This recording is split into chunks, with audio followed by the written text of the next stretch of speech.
आली दिवाळी आली, बक्षीस जिंकण्याची वेळ झाली, दमदार दिवाळी भन्नाट स्पर्धा।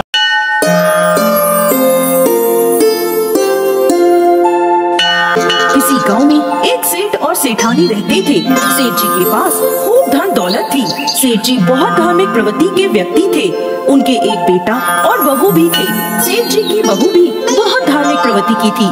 वह बछबारस का व्रत करती थी। सेठ जी के गांव में बहुत समय से बरसात नहीं हुई थी। गांव में सूखा पड़ने लगा। लोगों के पास पीने को पानी तक नहीं था। तब सेठ जी ने गाँव वासियों के लिए पानी का एक कुआं खुदवाया, लेकिन उसमें पानी नहीं आया। सेठ जी ने उस कुएं को और गहरा खुदवाया, तब भी उस कुएं में पानी नहीं आया। ऐसे ही कई बार खुदवाने पर भी जब कुएं में पानी नहीं आया तो सेठ जी चिंतित हो गए। उन्होंने यज्ञ हवन करवाए कि किसी तरह कुएं में पानी आ जाए, परंतु कुछ प्रभाव नहीं हुआ। अब सेठ जी ने पंडितों पुरोहितों से पूछा तो पंडितों ने कहा, सेठ जी, यदि आप अपने पोते की बलि दे दें तो इस कुएं में पानी आ सकता है। यह सुनकर सेठ जी चिंतित हो गए कि वह कैसे अपने पोते की बलि दे दें। अपने बेटे बहू से क्या कहें। गांव के सूखे को देखते हुए सेठ जी बहुत चिंतित थे। इसी बीच राखी का त्योहार आया।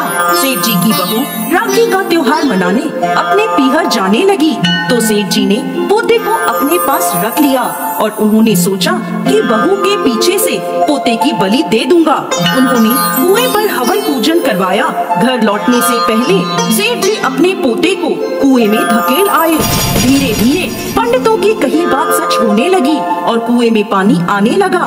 देखते ही देखते कुआं पानी से पूरा भर गया और सेठ जी का पोता उसमें डूब गया। सेठ जी को पोते के डूबने का बहुत दुख था, लेकिन एक संतुष्टि थी कि गांव के लोगों को पानी मिल जाएगा।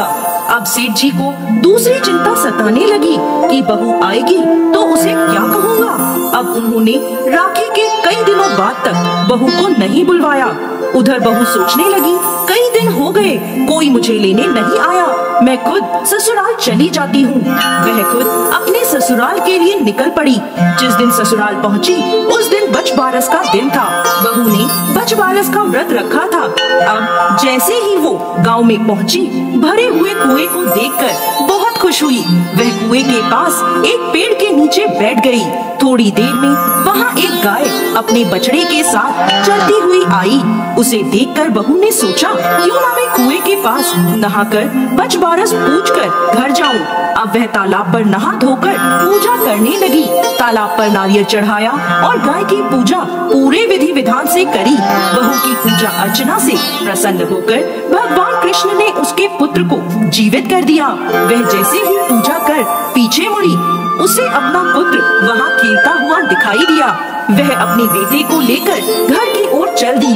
सेठ जी को जैसे ही यह समाचार मिला कि बहू वापस आ रही है, सेठ जी चिंतित होकर कुएं की ओर चल दिए। सेठ जी ने रास्ते में अपनी बहू के आगे आगे पोते को आता हुआ देखा। पोते को जीवित देखकर सेठ जी बहू के पैर छूने लगे। यह देखकर बहू चौंक गई और बोली, पिताजी, आप यह उल्टी गंगा क्यों बहा रहे हो? आप मेरे पैर छुए या मैं आपके पैर छूऊं? सेठ जी की आंखों में आंसू आ गए। उन्होंने अपनी बहू को अपने पोते की बलि वाली सारी बात बता दी। आगे बोले, बहू, तेरे व्रत के प्रताप से और तेरी ममता से आज मेरा पोता वापस आ गया है, इसीलिए मैं तेरे पैर छू रहा हूँ। तुम धन्य हो। उस दिन से बछबारस के दिन हर माँ अपने बेटे को तिलक कर नारियल देती है और उसकी लंबी उम्र की कामना से व्रत करती है। हे भगवान, इस कहानी को कहते, सुनते और हुंकार भरते सब पर अपनी कृपा करना। जय श्री कृष्ण भगवान।